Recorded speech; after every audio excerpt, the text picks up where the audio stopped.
We are inside Black and Gold. Steve Geller along with Jeff Nowak. Happy to be back off the holidays. Hope you had a great one. Now getting ready for a Saints team that has 2 games left in the regular season and still have some chances to make the playoffs. Who's happy? Are you happy? I'm not happy. What are you talking about? I'm back in Louisiana. I have a bruised tailbone. You don't even know about that. Steve doesn't even know about that.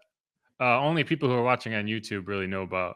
So, Steve, when I was recording the podcast in the hotel room in LA, I accidentally fell down with the mic on, but the camera was off, and so everyone heard me like wipe out in my hotel room because the chair like rolled out from behind me. So, yeah, I'll send you the audio. It's a doozy. High comedy. Yeah, it's you'll have a good time. But no, yeah, I mean, it's no one's happy. No one's happy. And you know, the only thing that feels better, slightly better, is that there's a lot of NFL teams right now with unhappy fan bases, right? Like it's it kind of feels like 80% of NFL teams don't like their teams at any particular moment, and this season is no exception. But I think the Saints are probably down towards the bottom of that group, as they should be in terms of like, I guess not down towards the bottom, up towards the top in terms of merited frustration and vitriol toward the team, because it's just it's not great. But so this first segment I want to get into kind of like, okay, where are the Saints? Like in just not in this season really, just in terms of like in the NFL, like where are they and why are they the way that they are? Right. Second segment, I have this one like there's a lot of issues with this team, but I have one big issue that in terms of something that I just cannot get behind it and feel like it's going to get better anytime soon. And it's the biggest problem this team has when it comes to actually finding a way to improve. So we're going to get into that. We have some audio from Deuce McAllister and Brian Baldinger that I think kind of gets to that point. And then the final segment for those who, you know, for those who, you know, celebrate playoff scenarios. There are some playoff scenarios, right? The Saints are not eliminated. They're going to keep trying, right? That's the thing that you hear people say, well, why don't they just tank and lose their final 2 games? Well, no team that has a potential road to the playoffs is going to sell themselves short in that regard, right? Like there's this idea that, well, they're going to protect their draft pick. Nah, you don't do that. Like teams, it's honestly, like you talk about tanking, it's very rare to see a team actually tank. It has happened. You have seen it. Week 2020, the Eagles did it, right? In Doug Peterson's final game, because I think there was probably something coming from the top down saying, if you don't lose this game, you're fired. He got fired anyway. But so there are some scenarios, and we'll go through them just so everyone's aware of them. They're unlikely. You're not going to feel good about it after you hear it, but we are going to go through that. So that'll be the final segment. We'll get into it. But this first segment, you know, I guess we haven't talked to you after the game, Steve. You weren't feeling well, so I just rambled on my own. But you know, kind of what is your kind of state of mind right now as it pertains to the Saints? That was definitely another punch to the gut on Thursday Night Football. I knew it was going to be obviously a difficult matchup going out west, short week, an LA team that had been putting things together, and they really looked impressive against the Saints. I mean, right now, after that matchup, I would say in the NFC, folks should watch out for that Rams offense. Obviously, pretty deadly with Puka Nacua, Cooper Kupp, and Kyron Williams. And man, Matt Stafford looked like he had the fountain of youth back there. But another problem was he had way too much time to get rid of the football. And then just you know, once again, we go back to the consistently inconsistent team of not showing up early on in games, too little, too late. And just, it was just a performance that it looked, the final score was not indicative of how that game was actually played out. No, I agree with that. And, you know, it's funny because you look at a Rams team that's 8-7, and, you know, I would put that in the category of good teams the Saints have played, right? Because they haven't had that many. And that's why you look at this season and it's particularly frustrating because you haven't had the 49ers, the Eagles, right? These teams that, you know, you should feel like, okay, well, they lost, but this is a really good team and blah, blah. You really haven't had that, right? Like you put the Rams in that category, you put the Lions in that category. And I'm really not sure. Maybe the Bucs is a team you'd put in that category, another 8-7 team, but one that's playing well, even though at that point in the season, the Bucs weren't playing well, right? Like I think they followed up that Saints win with 3 or 4 consecutive losses, right? Or like 4 or 5. I can't remember, but like either way, that's a team that you could put in that category. And here's the thing, the Saints weren't particularly competitive in these games, right? Like when I look at this team and my major frustration, and I've always said this, like you can't win a game in the first half, right? Like you can't win an NFL game in the first half. It's never happened in the history of football. But you know what you can do? You can lose a game in the first half. 100%. You can lose a game in the first half. And I would argue that's what the Saints have done in a majority of games against not even the good teams, but the upper echelon middle tier teams, right? Like the Jaguars, the Texans, the Vikings, right? Then you have the Bucs and the Lions and now the Rams. All of those games, you got out to slow start. You got behind by double digits in the first half. And then, I think this is a Saints team that does play reasonably well as the game goes on. They make adjustments and you have veteran players and they play with pride and they make these closer games than they probably could have been. But you already lost that game in the first half, right? Like when you have to find a way to come back from a 3-score deficit, that just doesn't happen in the NFL. And when it does, it's incredibly rare, right? Like you can't make a living coming back from double-digit deficits in the NFL, and that's what the Saints have had to do. And so earlier this season, we had a podcast where we talked about, okay, there's this huge glut of teams in the middle. And it's not, you can't as a team just say, well, we're in that group. And so we just need to figure out how to get, how to improve out of that group. Like you have to figure out where exactly you stand in that group. And, we've had some comments in terms of like, okay, are the Saints a middle tier team? And they absolutely are a middle tier team because you've seen them play. Like there is a low tier in the NFL, right? You have teams like the Commanders and the Giants, right? And the Cardinals and the Panthers, right? The Patriots. Right. And these are teams that the Saints have beaten. And what makes the Saints team misleading is that not only have they beaten those teams, they've beaten those teams handily, right? Other than maybe the Titans week 1, that was a close game. But it was one that you won on your terms, right? Panthers week 2, it came down to an onside kick, but you won that game on your terms pretty much. Other than that, you've beaten the Patriots easily. You've beaten the Giants easily, right? You beat the Bears. Like people will say it was a close game. It wasn't that close, right? Beat the Bears pretty handily. But that's it. That's the only thing you can look at this season and say, well, that's how it was supposed to go. Because those are the teams that you beat. You've proven that you are above that tier, but you have proven nothing else. And if anything, you've proven that you are at the bottom of that middle tier. If you look at the Saints, the winning percentage of the Saints. Okay, if you look at the games the Saints have won, they're 7 games come against teams with a combined record of 30 and 60. They have 1 win against the winning team, and that is the Colts at 8-7, a team with Gardner Minshew. So it's like he is the cheat code. If you're playing like an old school PlayStation game, like left, right, left, in the NFL context, that is the Saints playing any team that Gardner Minshew is the quarterback of. It doesn't matter how well they're playing. It doesn't matter what they've done the rest of the season. The Saints will beat that team. That's it. That's the only thing you can point to and say the Saints have done that well is just they beat Gardner Minshew wherever Minshew's number. Right.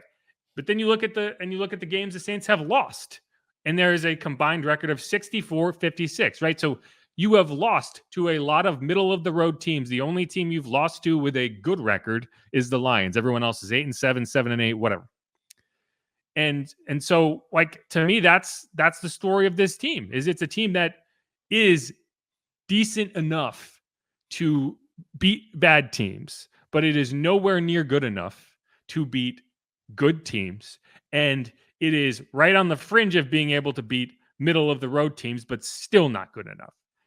And when you look at a team that feels like it's making decisions and has been making decisions based on winning right now, that's not good enough.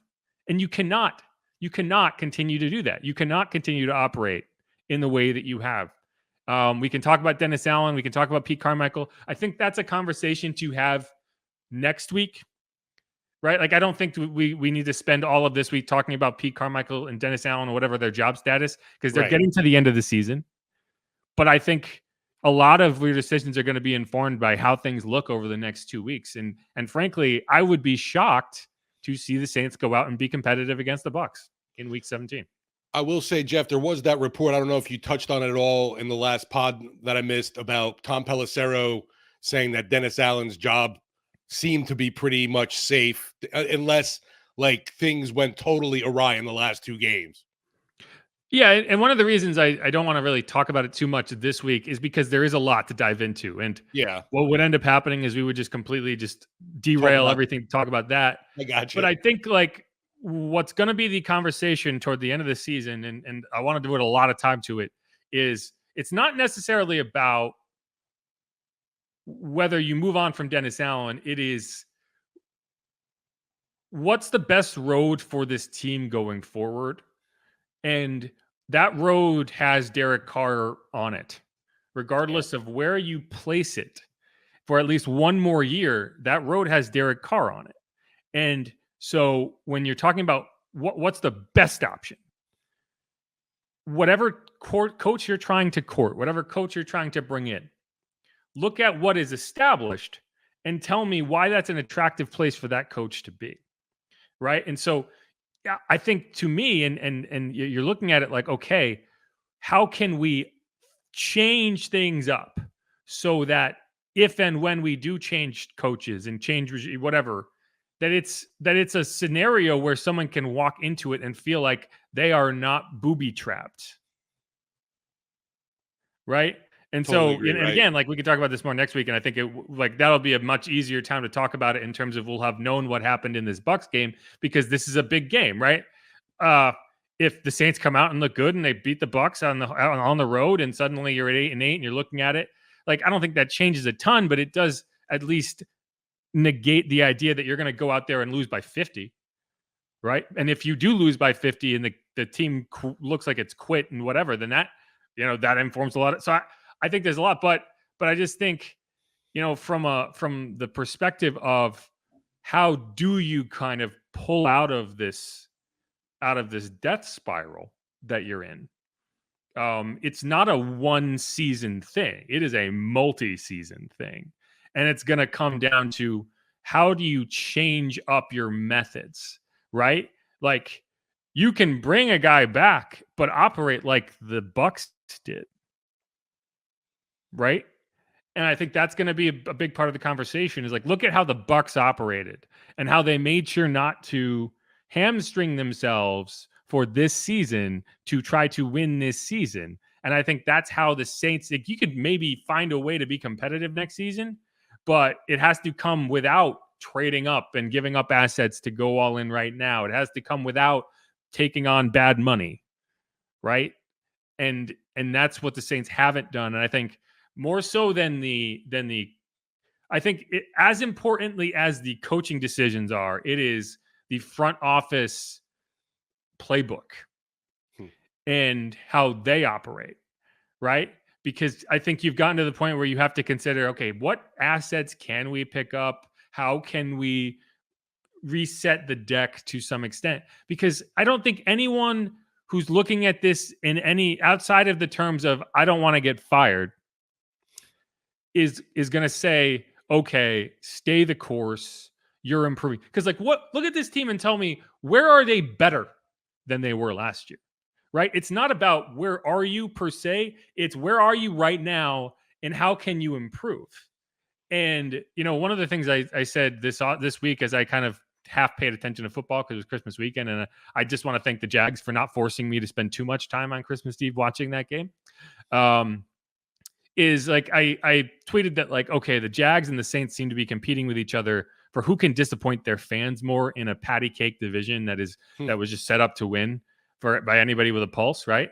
And someone said, "Oh, the NFC South was way easier to win this season than the AFC South," and I disagree with that completely. The AFC South was the Jags to take, and they completely bungled it to the point that they're still trying to, like, they could still lose that. right? And this is a division that you had a bunch of rookie quarterbacks that are now hurt. Anthony Richardson was out, right? The Titans, they gave up basically with Ryan Tannehill. The difference is it's not that that it was more difficult to win this year. It's that the AFC South is littered with young up and coming quarterbacks, and the NFC South is littered with broken down has been quarterbacks, right? Right. You're talking about Taylor Heineke and Desmond Ritter and Baker Mayfield and Derek Carr compared to Trevor Lawrence, Anthony Richardson, CJ Stroud, and Will Levis. Like, that's the difference. It is the trajectory. And right now, the Saints, their trajectory is down. And you mentioned, the playbook for the front office. And I think there's a lot of fans right now, when you're looking at Derek Carr's contract and this team going all in, like you had mentioned, trying to make something happen this season. And the Bucs were kind of just like, we'll give Baker this deal and see what he can do. And he's turned out to be a spark plug for them. And I don't think a lot of us expected that. Yeah, and I don't think I don't think this core of the Bucs is necessarily the long-term answer either. But the fact is, you're not tied to any anchors when it comes to this core for the Bucs, right? If you wanted to move on from Baker, you could do that with no issue. And the Saints cannot do that with Derek Carr. They just can't. And it's like, you can draft a young quarterback and you can develop them, but it's not like you can say we're going a different direction. You can't, because there's just no, like, that money is toast. Like, it's sunken.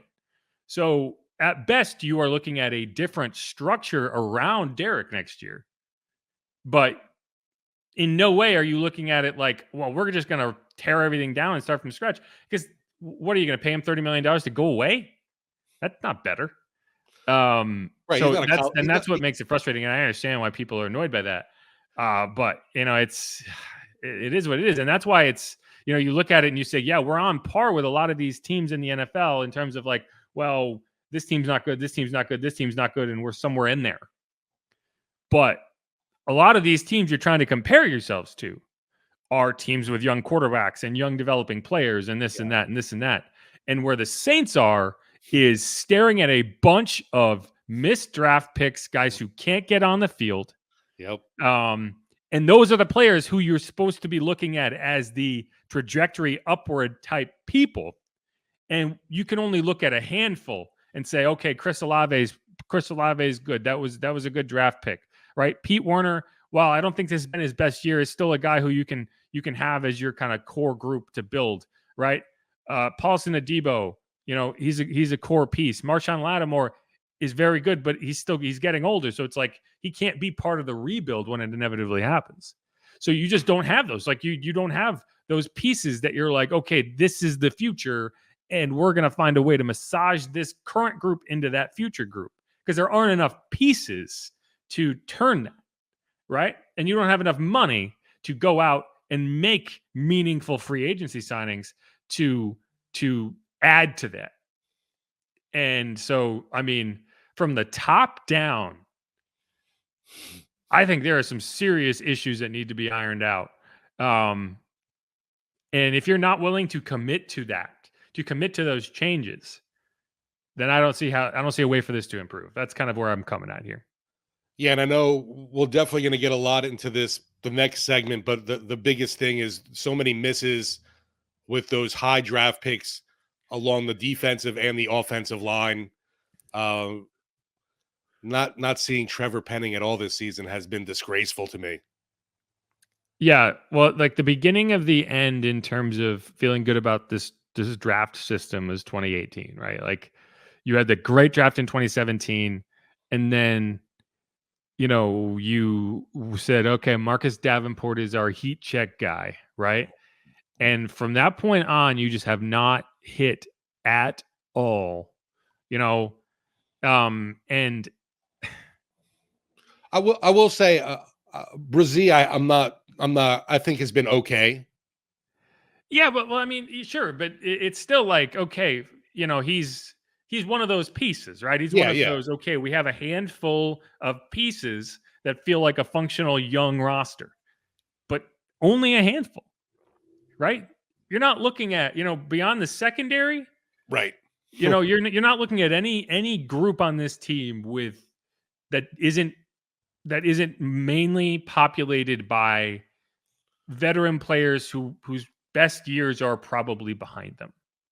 Wide receiver and the secondary, sure. Like you could talk about, Rashid Shaheed, Chris Olave, A.T. Perry. I think that's a group that I like.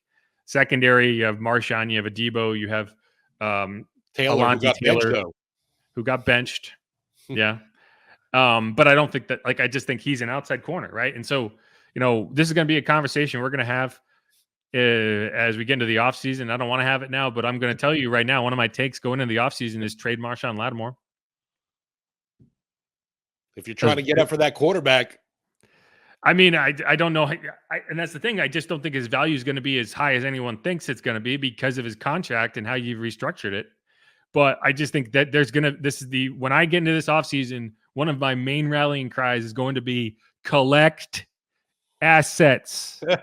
Collect assets, because that is what teams in the state that the Saints are in right now have to be willing to do. When your trajectory is not upward and it's flat to down, which I don't know how anyone can look at this team and argue that it's the trajectory of this team is up. You have to collect assets and build through the draft. You have to.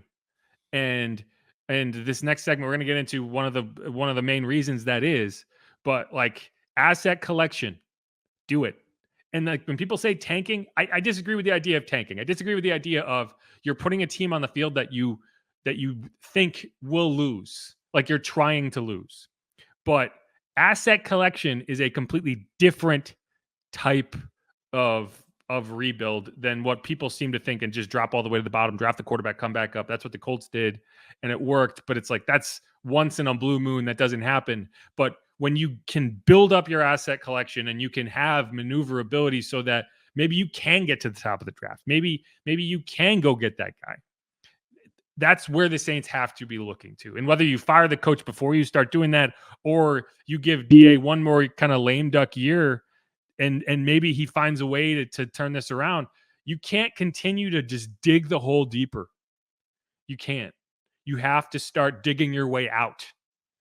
And that's, I mean, we're going to talk about a lot over the next 2 weeks. There's going to be a ton in terms of maybe the Saints do find a way to kind of to finagle their way into the postseason, or at least have a chance to do that in week 18, but it's not going to change what we saw this year.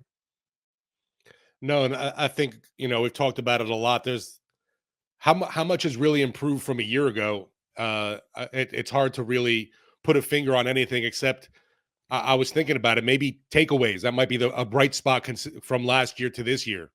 Yeah, but takeaways, like I get the idea that they're going into it and you're saying we need to get better at taking the ball away, and that there's a skill involved there, but it's also a level of randomness that you cannot say that's our identity, right? Because they tried to, the DA tried to say that's our identity. Well, yeah, but you can't always be a takeaway. Like takeaways help, and being good at executing and pulling them off, that's great. But what happens when you can't take the ball away? Right? And in the games the Saints have not taken the ball away this year, which is an inevitability, they have been destroyed. You look at the Bucs game, week 4. You look at the Vikings game, week 10. You look at this game, this past game, week 16. Like when they can't take the ball away, they've got nothing. And what that says about you is you're not very good. You're not a good defense, right? If you can't just play defense and win, you're not a good defense. And I mean, that's been a huge disappointment this year, because obviously it's like, oh, the Saints, they hang their hat on the D and the hat's fallen to the ground. Yeah, and that was the excuse last year, was they don't take the ball away. Well, okay, this year they have taken the ball away, right? They've lost games this year where they've won the turnover margin, right? Yeah. So it is what it is, and we're gonna get into more of it. But let's wrap up this segment here, and we'll come back. This is Inside Black and Gold. I'm Jeff Nowak. He's Steve Geller. We're going to talk about what I consider to be the biggest issue that I cannot reconcile going into the offseason, going into the final 2 weeks, whatever you want to say. We'll dive into that. We'll hear from Deuce McAllister, Brian Baldinger. But this is Inside Black and Gold. Thanks, y'all, for listening. We'll be right back.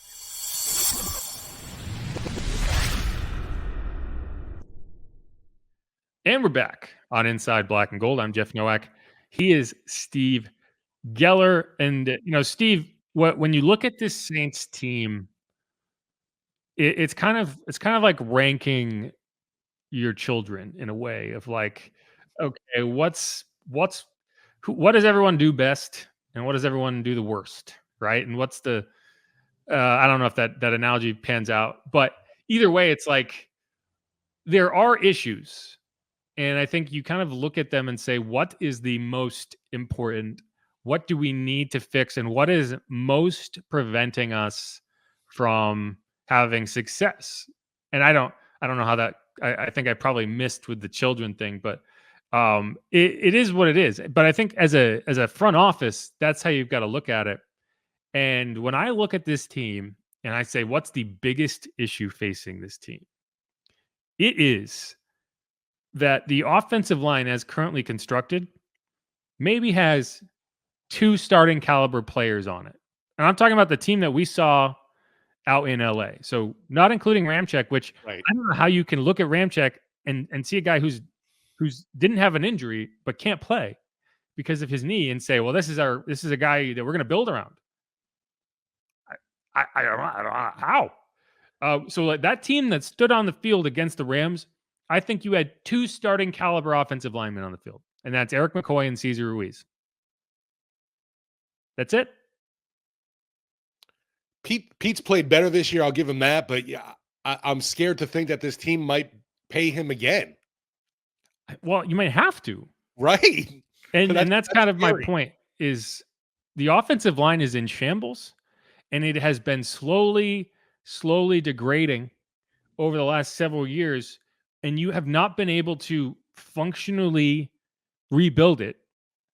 Nick Saldiveri, that's another one for me. That's like, I get why you had better options to begin the season, but I'm not sure you do right now. James Hurst is not a starting offensive lineman in the NFL. He's a good backup. He's a good swing guy. He's not a starting offensive lineman. Landon Young is not a starting offensive lineman. Andres Pete might be a starting guard. He's not a starting tackle, and he hasn't played terribly. Right. But he hasn't been good either. And I think when people look at offensive line, they get caught up in pass protection. And I understand why, because it's the most visible. And when a guy gets beat and the quarterback gets sacked, you're going to see the replay and you're going to be like, well, that guy sucks. But to me, one of the bigger issues is run blocking. Oh, you haven't been able to block a lick all year. And you're talking about your core offense. You have not been able to do anything that resembles effective offensive line play. And again, like I think Eric McCoy has been solid. He's been who he is, but your center can only have such an impact, right? Cesar Ruiz has been okay. I wouldn't say he's been great, but he's at least played to a level where you're like, this is a core piece of our offensive line. We've got him locked in for a few years, so we're not worried about, right guard right now. Beyond that, what do you have? You have a first-round draft pick that you won't even put on the field. Oh, come on. He's on the field goal unit. Keep him active. And Brian Ballinger and Deuce McAllister talked about this. So let's hear what they kind of their takeaway on it from a couple days ago on WWL. And when I look at it, probably the biggest area that I was disappointed in was the play in the trenches. That's where you lost the game, to be honest. I mean, because I felt like if the New Orleans Saints offensively could block them up front, that they could give themselves a chance. I mean, they could give themselves a chance. I felt like that with the receivers and the skill positions that they had, that they could win. There were some matchups that they could win down the field, but not being able to block them consistently up front, and then that leads to not being able to run the ball, and vice versa. The Rams, they may not have a lot of names up front as far as guys that people know across the league, but they dominated the line of scrimmage against the Saints last night. Both sides, Deuce. Both sides. I mean, you saw, I don't know how many yards Kamara had. He was getting about 2 yards a carry. I don't know what the final tally was, but it wasn't very good. And so they couldn't run it against him. And then you watch what Kyron Williams did. And, I mean, he's a great back, a great young back that people are finding out about now. He leads the National Football League in, 96 yards a game right now. Even McCaffrey can't match that. But I thought that, the Rams fixed their offensive line this year. They They picked up Kevin Dotson from the Pittsburgh Steelers, and they drafted Avila, and Allard Jackson stepped in for Whitworth, and they put their line together, and they played really, really good, Deuce, for most of the year. And when Kyrie Williams is in there, they could run the ball with the best of them right now in this business, and then vice versa. You know, the Saints, I mean, they really couldn't do much up front, and so it became a passing game for them, and you know, they just weren't up to speed. Brian, when you look at that Saints offensive line, and this is just from an outsider's view, and me and Mike were talking about it earlier, the play that they love to run is outside zone. But how that line is built, it seems that they're more built to run inside scheme, or at least more zone or gap scheme. You know, it's really late in the year. I mean, I don't think that they ever got comfortable with a fit, whether it was gap scheme or zone scheme, to be able to produce from a rushing standpoint consistently. Well, I mean, Doug Marrone has coached both styles, Deuce, and, you know, I think that the style of offense they would like to run, they would like to be able to execute that outside zone. I think you got to be able to do both, to be honest with you. I mean, the zone scheme is good, but teams want to try to take that away. It's good that it's good sometimes just to punch people in the mouth and run some power and pull some guards and pull some backside tackles. They don't seem to be particularly good at it, and so maybe that's one reason why they don't do a lot of it. But, you know, I think, you know, they missed on Trevor Penning at left tackle, and they're playing some guys that probably are backups in this business right now. So, and they're down Ramczyk, and so they're playing a young kid and Young at right tackle. They got to be better up front, Deuce, period. Yeah, and I think what they're getting to there, and what I think is an important note to make is, like, not only do you not have the talent on the offensive line that you need to have to succeed in the NFL, I don't think you have the talent on the offensive line you need to run your own core offense. And one of the reasons this offense has looked like such a struggle at times is that you can't do the things that you need to be able to do, right? You need to have a guard that can pull and get to a block. And, like, you know, it's just not effective. And what makes it more of a concern to me is, A, you don't have the top end talent that you probably need to have on a functional NFL offensive line.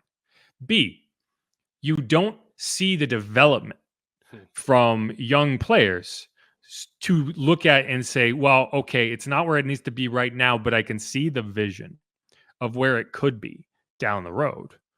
And I think when I look at the coaching staff and I say, okay, what is the 100% definite thing that needs to happen? And you can make arguments for a lot of things that need to happen. But to me, it's Doug Marrone cannot be the offensive line coach for this team for another year. Even if you had no changes, which I'm not saying that should be the case. I'm just saying, like, you cannot look at the offensive line and you say, okay, Doug Marrone, Kevin Carberry, whatever you want to look at it, and say you have not seen an effective group over the course of a season, and you have not seen a group where the players have gotten better. There is no excuse for looking at Trevor Penning after week 7 and saying you're not good enough to even be the backup tackle on this team.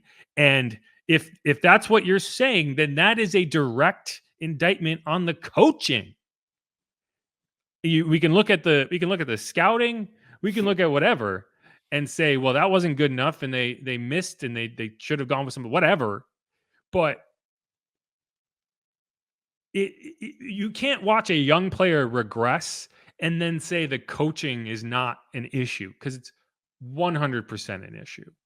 And to me, and one of why I think that is the biggest hurdle, and one that I have a hard time looking past, is you can't just upgrade your offensive line in free agency. It's very difficult to do. It's particularly difficult when you are not in a cap plus situation where you can throw some money at a veteran, and have him come in and kind of anchor the line. There's a reason that offensive linemen are littering the top half of the first round every year, because they're difficult to find. And it's really difficult to rebuild. And you're also in a situation where you have a quarterback who is not mobile and can't extend plays, which means your offensive line has to be able to protect, or you will not have success as an offense. You don't have a Lamar Jackson or a Josh Allen or whoever who can extend plays and make your offensive line look better than they actually are. You have Derek Carr, a guy who is dependent on his offensive line to keep him alive. And so that's why, to me, the OL and how you attack it is going to be the biggest factor. And like, this is what's going to delay this team from getting back to a point that it feels like they are reasonably competitive, looking at the NFL and saying, hey, this is a team that could make a run in the playoffs. Until you get that offensive line figured out, you will not be doing that. And there's other issues, defensive line, running back, you have aging players and linebackers and whatever. Like, if the offensive line is not right, this team won't be right. Yeah, you mentioned with the running back situation, that was another huge disappointment this year, but it definitely goes hand in hand, obviously, with the O-line not being able to block for him. But I just figured, with the additions, I know training camp, we were all excited. Hey, Jamal Williams, they drafted Kendry Miller, and it just, that three-headed monster with, I guess you could even say four, with Taysom involved too, with Kamara. It has not been productive enough. I think the Saints are averaging 99 yards rushing a game. Yeah, and I mean, Taysom has been a good chunk of that rushing attack, and the reason the Taysom Hill offense works is it doesn't rely on the offensive line, right? Like, it's not like you have extra blockers. You're using the extra body for a reason, right? And so it's not like that's your core run game. That's your Taysom run game. So I don't even I think in order to look at the success of the run game this year, you would actually have to eliminate the Taysom part of it and say, what has this done? Ooh, that would be, I can't even imagine what it is without Taysom's yardage. Yeah, right. It's not good. And Alvin, a major chunk of his contribution this year has been through the passing game. And that's always been something he's elite at. I think he was leading the NFL in receptions. I don't know if that's still true for running backs. Right. But like, I look at Jamal and I'm like, is it Jamal's fault? Or is it just there's no running lanes? And I think that it comes back to that. There's no running lanes. This team can't execute its core run concepts. And then you end up in a situation where they know you can't run. You're putting yourselves, instead of 3rd and 4, you're in 3rd and 7 because you cannot get positive yardage on 1st and 2nd down consistently. And you can't ask Derek Carr to sit in the pocket and allow teams to tee off on him 20 to 30 times a game. You can't run effective play action when the threat of the run is not there because it hasn't been effective. And, when I asked Derek about it, he said, well, yeah, early on in the game, the play action was effective. And I was like, yeah, probably because they hadn't completely sold on the run yet, because they didn't have, they're like, once, as that game went on, it became clear you couldn't run the ball in the 2nd and 3rd quarters. Right. And I don't know, that's kind of this, that's all I really have is when I look at this team and I try to find pieces where it's like, okay, this is something you can build around. This is something you can build around.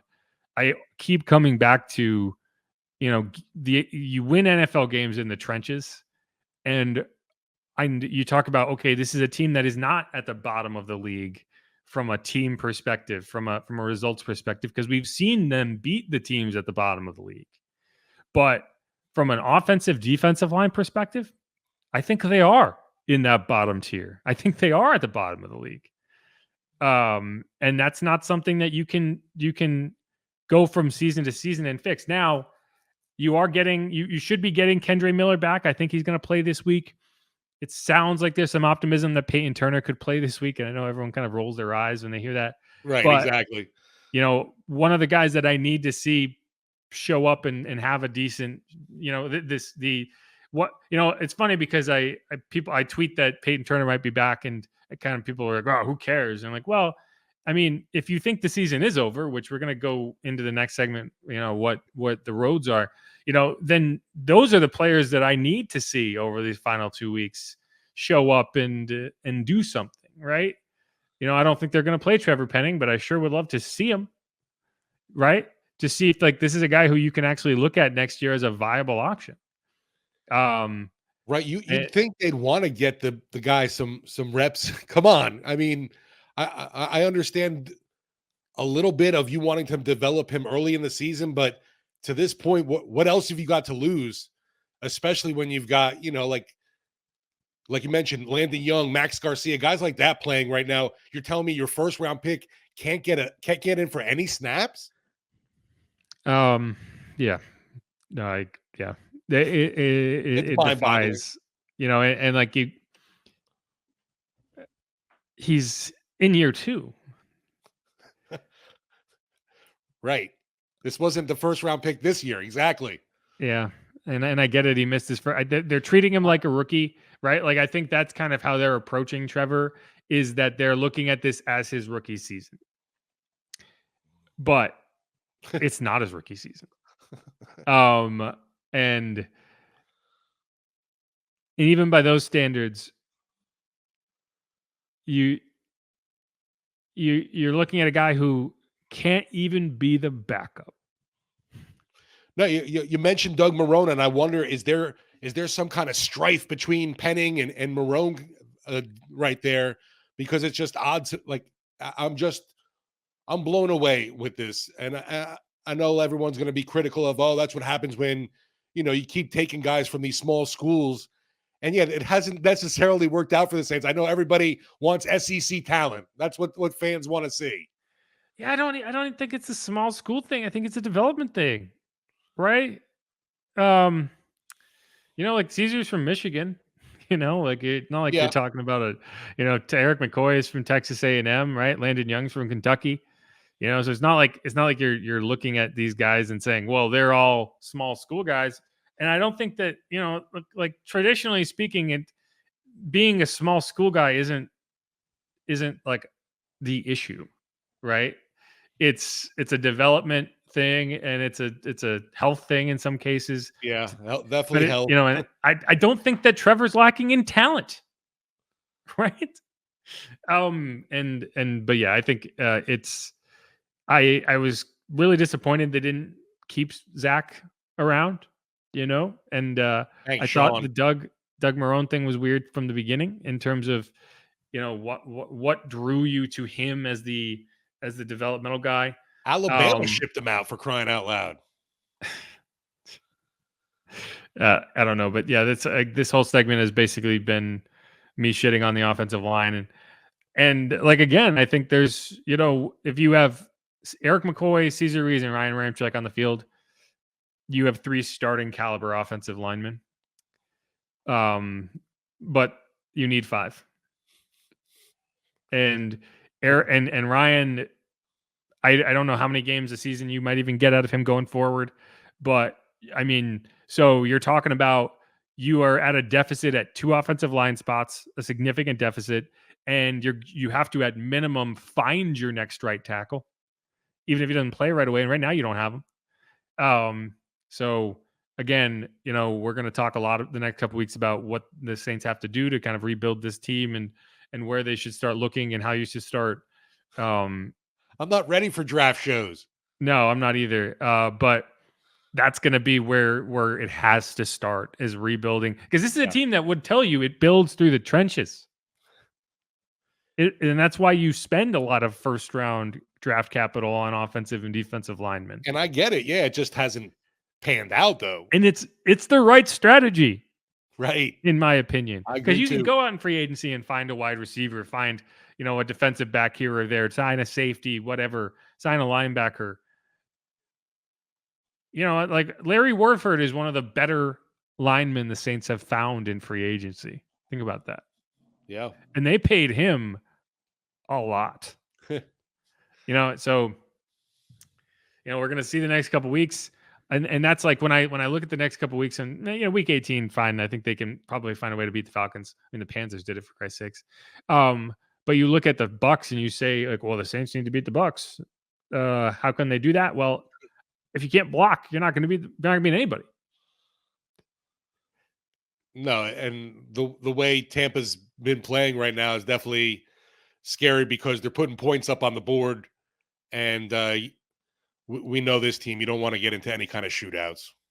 Yeah, right. But all right, let's wrap up that segment. We're going to come back and we're going to heap some unrelenting optimism on you in terms of so how you're the saying Saints are going to fight their way into the postseason at 9-8. No, we're not going to do that, but we're going to tell you how it can happen. Because I do think we need to spend at least one segment of this podcast talking about what if everything goes right? What could happen then? you know. But all right, let's. This is Inside Black and Gold. I'm Jeff Nowak. He is Steve Geller. If you haven't subscribed yet, please do that. Hit me up on Twitter at Jeff_Nowak. Hit up Steve at Steve Geller WWL and follow the show at Saints_pod. Who dat? We'll be right back.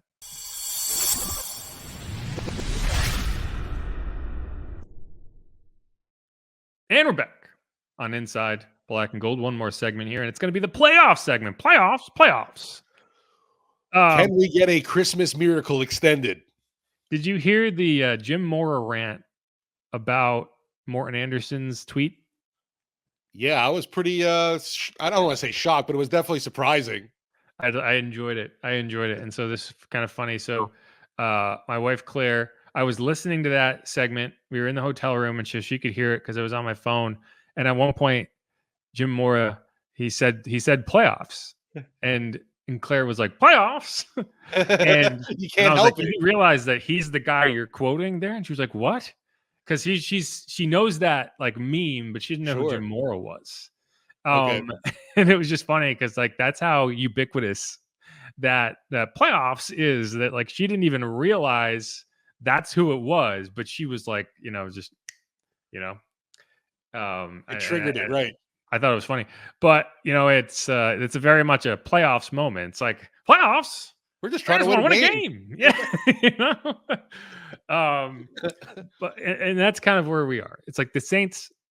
We can talk about the playoff scenarios. We can talk about what other teams need to do to help them out, and they do need help from at least one other team. But at the end of the day, all the Saints can do is win 2 football games, get to 9-8, and hope for the best. And the fact is, if you get to 9-8, you have a chance. I think something like a 12% chance based on the NFL's kind of projections, which is, it's high enough that you're not going to, as a team, look at it and be like, well, that's not worth trying for. And it's frustrating because, like the Rams game, as demoralizing as it was, it's not necessarily about, not because you lost it that it's demoralizing. It's how you lost it. Because, if we go back to the beginning of the season, I said, hey, this is going to be a very tough game to win. I projected it to be a 28-14 Saints loss. And it was more about the situation than necessarily the teams involved. You're going out west in a short week. And the failure of this season for the Saints was not necessarily losing that game. It was having to win that game. Right. Does that make sense? Yeah. You put yourself in that scenario with other games. You should have taken care of business beforehand. Right. That was a schedule loss. Yeah. Like that. It would have been great to win that game, but at the end of the day, you look at this schedule and you say, which games are the Saints at a disadvantage based on the schedule alone, to the point that you will have a hard time winning that game. And that was the biggest one. Yes. Was short week going out west, and you lost. And I don't think you lost because of the short week. But at the end of the day, that was always going to be a difficult game, and you lost it. Now, and you come back now, and you're like, well, okay, you could theoretically win 4 of your final 5 games, win your final 2 division games, go 4-2 in your division, and still miss the playoffs. Yeah, very, very sad. Yeah, and anyway, so that's where we can start is the NFC South right now. Bucs 8-7, Saints 7-8. Falcons 7-8. The funny thing is the Falcons currently rank above the Saints in the division, but actually have a lower percentage chance to get to the postseason than the Saints do. And it's weird because their games remaining are against the Bears and the Saints have the Bucs and the Falcons. But the reason is because the Saints have the ability to hand both of those teams a loss, and the Falcons do not. So that's kind of where you're at. With the Saints, there's no use talking about anything at 8-9. So for the purposes of this discussion, how can the Saints get to the postseason with a 9-8 record? Right? We're going to start there. The Saints win their final 2 games. They beat the Bucs. I'm not saying they will. I'm just saying that's the scenario to get to the playoffs. Is you beat the Bucs. Right, you have to. And then in week 18, you beat the Falcons. So you would be 9-8. The Bucs would have to be 8-9 for you to get in, right? And so they would have to finish 0-2. And the problem is, for that to happen, you would need the Panthers to go out in week 18, and they have it. The game is in Carolina, and win. I don't want to gamble on a 2-13 team beating a division opponent for the second time in 4 weeks, but that's where you are. What I will say is that in most cases, when you have the literal worst team in the NFL, a team that would be fighting for the number one pick in the draft, you go into week 18 saying, well, they're not going to win and they're not even going to try to win, right? Because it would only damage their own draft pick. Well, the Panthers don't own their draft pick, so you will get a representative effort. So the question isn't whether they will try to win, it's whether they can actually win. And that's where I think you're probably run into your no scenario. I will say at least the offense, since Frank Reich, Mr. The offensive mastermind, was fired, at least this past week against Green Bay, I was surprised that Carolina was able to put up that many points even. Yeah, Carolina, what you can say if you're trying to convince yourself that there's a chance is that Carolina is playing its best football of the season. Sure. And I mean, that's not saying much because they're 2-13, but they obviously beat the Falcons 9-7. The defense played well. Bryce Young led a game-winning drive, right? They came back from, I think, multiple scores down, had the game tied at 30-30 against the Packers. Packers went down, kicked the game-winning field goal. So, if you're the Panthers, there's no incentive to do anything but try to go get a win that will make you feel good about going into next season with Bryce Young and everything, right? Sales pitch to the next head coach, whatever it is. Right. And so it's like, it's the opposite of what happened with the Eagles and the Commanders, the now Commanders. It was then the football team in 2020, because if you go back to that game, the Giants, Eagles, and Commanders were in a similar scenario. The Eagles were eliminated, and the Commanders just needed to win that game, and they would clinch the NFC East. The Giants were sitting there. It was a Sunday night football game. I remember vividly, and saying, well, maybe the Eagles will go out there and try and win, right? This was Jalen Hurts' rookie season. The Eagles were going to win that game. I like at halftime of that game, you were like, man, the Commanders are really going to blow this gift-wrapped opportunity. Well, what did the Eagles do? They pulled Jalen Hurts at halftime, put in Nate freaking Sudfeld, and then said, we didn't tank. We thought Nate gave us the best chance to win. Jason Kelsey was on the sideline being like F these guys. Because that's tanking. That's tanking. That's what tanking actually looks like. The Panthers won't do that. And the funny thing about that game is Doug Peterson probably did it to save his job and then got fired anyway. And they obviously hired Nick Sirianni, and they continue to get better and better and better. They protected that draft pick, and they are where they are now. The Panthers won't be doing that. So all you can do as the Saints is get to week 18 with a chance to root for the Panthers.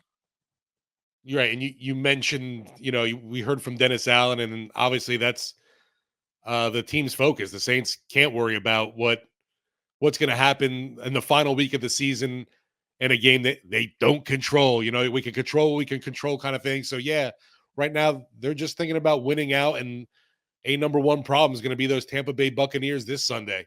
Yeah. Now, in terms of so if the Saints win this week, they can't be eliminated from the division race, right? Like that. If they win this week, it'll go down to week 18. Yeah. And we'll have to keep talking about it. Now, as far as the wild card, they can be eliminated this week, even with a win, because the Rams and Seahawks are currently at 8-7, and that's I talked about last week is like I was watching that Seahawks Eagles game, being like, oh, that was so cool. The Seahawks drove down the field and got that game-winning touchdown against the Eagles, and Drew Lock, good for him. And then I looked at the standings, and I was like, son of a bitch. Right. That's actually a very bad thing that just happened for the Saints postseason hopes. And that this is why, because now the Eagles and the Seahawks, the Rams and the Seahawks are at 8-7. And if this, the only way the Saints have a chance at the wild card is if one of those two teams finishes 0-2. Right? Not both of them, one of them. If both of them finish 0-2 and the Saints finish 2-0, they're in the playoffs no matter what. If both of those teams win, if the Rams and Seahawks both win, and the Rams are facing the Giants and Niners. The Rams are at the Giants, and the Seahawks are hosting the Steelers. If the Rams and Seahawks win both those games, then the Saints are eliminated from the wild card. If one of those teams loses, if one of the Seahawks or Rams loses, then the Saints will stay alive in the wild card, and whatever team lost will have to lose again week 18. So if that happens, that's not the only thing that has to happen. Because keep in mind, the Saints have lost to the Vikings. They have lost to the Packers. They have lost to the Rams. They are not winning head-to-head tiebreakers against any of these teams. Nope. They are not winning conference record tiebreakers against any of these teams.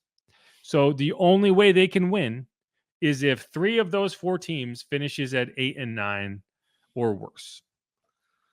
Now, the Vikings and Packers, the one positive thing I can say for the Saints in this scenario is that the Vikings and Packers play each other.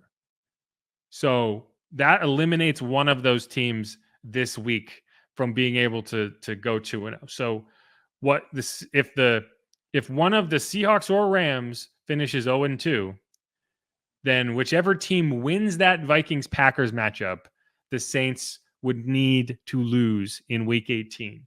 So if the Vikings win, that would mean that the Saints need the Vikings to lose to the Lions, which I think is probably the scenario you should be rooting for. So if I'm looking at this week and saying, well, the Rams, the Seahawks lost to the Steelers, right?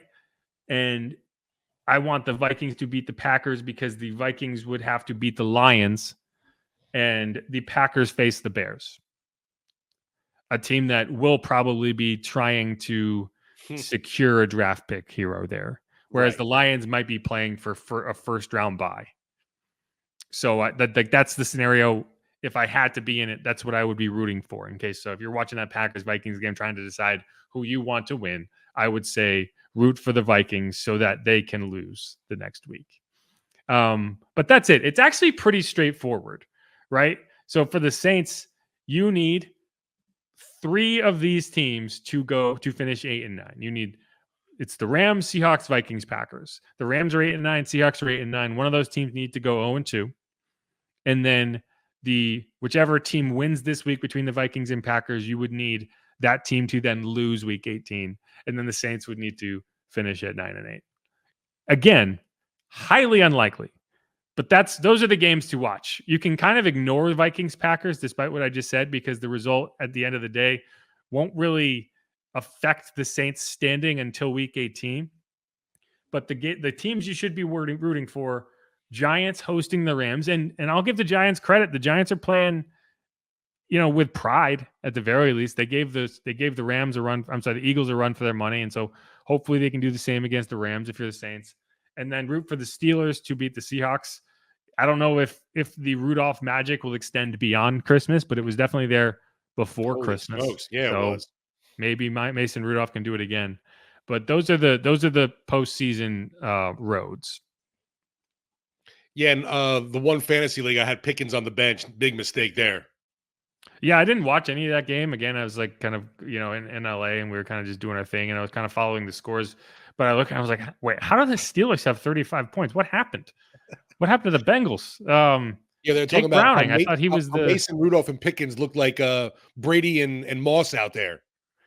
Yeah, Mason Rudolph made Jake Browning look like Charlie Brown, right? I don't know if that works. We'll take it. Charlie Brown Christmas, right? Womp, womp, womp. Yeah. But so, again, these are kind of the depressing playoff roads. Again, for the Saints, all you can do is win and get yourself to week 18 with a fighting chance. Now, I understand, like, people will look at it and say, well, I hope they lose, and then go for it. If that's what you want to do. Yeah, because that's, at the end of the day, losing might be more beneficial in terms of that first round pick. Because if you want to look at the NFL draft order as it sits right now, right, going into week 18, going into week 17, the Saints are 7-8. They are currently in line for the number 11 overall pick. In terms of 7 and 8 teams, there are 1, 2, 3, 4, 5, 6 teams at 7 and 8. So if you start to climb up these, you can very quickly get to 16, 17, 18 in terms of your draft pick. And with a loss, you could, the Jets are 6 and 9, the Bears are 6 and 9. So you could feasibly, Atlanta at number 10. So you could end up probably getting as high as the number 9 pick, maybe the number 8 pick if the Bears and the Jets win another game. So I understand why you would be looking at this and saying, well, I don't want to win this week just to lose, just for the Panthers to lose, and then you ruin your draft pick for nothing. But as we've said a lot, the teams aren't looking at it that way. The team is looking at this and saying, we have a chance to go out and make the postseason, so we are going to win. We are not worried about our draft pick. Yeah, and the last thing, we've talked about this, I think, too, players could give a damn about a team's draft picks. No, they're playing for their jobs, and yeah, shoot. So is obviously the coaching. Most of the coaches, aren't given that luxury of, hey, if you tank, you're going to come guaranteed to come back next season either. No, again, like that's the look at Doug Peterson in 2020. Right. You could tank and set up somebody else with draft picks, kind of thing. I'm sure Nick Sirianni was very grateful to Doug Peterson for tanking so that his rookie head coaching year he could get a higher draft pick. But Doug Peterson didn't get shit out of it. No, just he got fired. Nice little tap on the shoulder and said, "Here's the door." Yeah, Doug Peterson just got shit canned. He didn't get any. That's what he got out of that. So again, it's like the Saints are gonna now, and we're gonna talk about this as the week goes on. I don't think the Saints are gonna be competitive with Tampa. So we can go all through that and say well, if they win, they have a chance. I don't think this is going to be a talking point after this week. I think Tampa's going to wipe the floor with them. Oof. See, I just think obviously the divisional matchups I think are always tight, and I'm hoping to see some more of a spark from this team on Sunday than we did last game. I don't want to say they came out flat, but the energy level just didn't seem as up as when I'm watching the Atlanta Falcons and Tampa Bay. Those guys came out with, tons of that energy and force, and you could tell right off the bat where this team just, I don't know if they don't have it or what it is. Atlanta came out like a team that just got embarrassed by the Panthers. It's like, well, we can't let that happen again. The one positive you'll say, sorry, I thought it was amazing. All of a sudden, Arthur Smith using Bijan. Oh my God, Kyle Pitts caught a touchdown. Taylor Heineke, baby. The one thing that the Saints have going for them is they got 10 days off, so they'll be rested. It's like the opposite, right? You're talking about how you had this really difficult road trip, and now you have 10 days off and your easiest road trip in terms of, what's that flight to Tampa, like 35 minutes? Yeah, right. You got to cut coffee you're landing. Yeah. So, and the Saints have played well at Raymond James, right? Like if there's one thing over the last few seasons that's been pretty consistent is you send the Saints to Florida and they play well. Whether it's Jacksonville, right?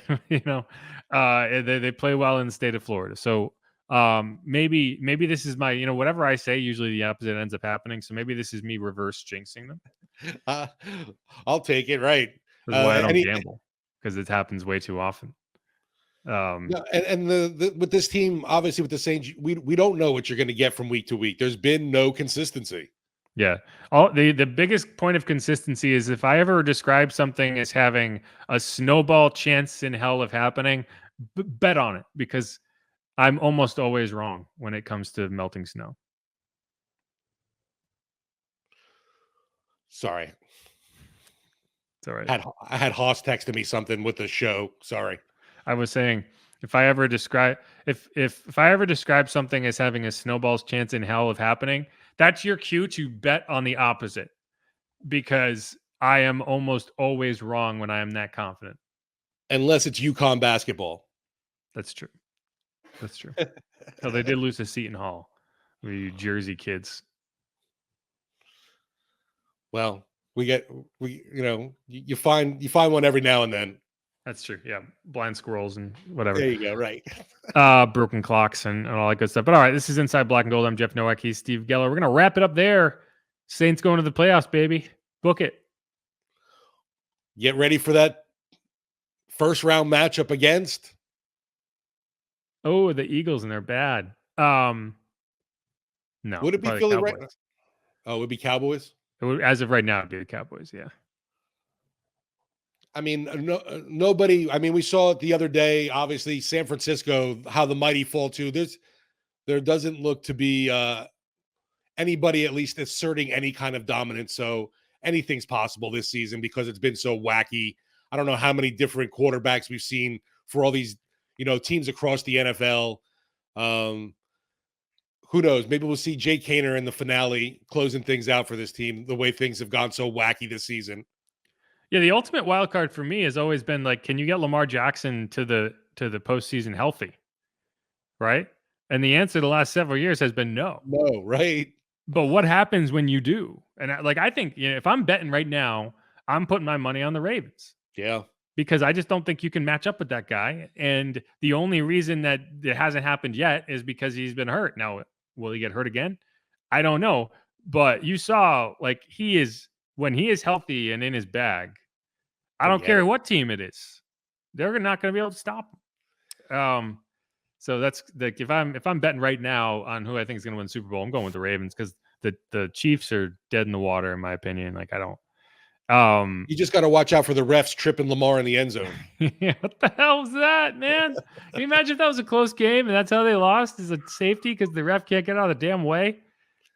Because how many times have you seen that? Like he runs 30 yards back and then he just runs. It's basically like a Madden clip, right? Like the Bo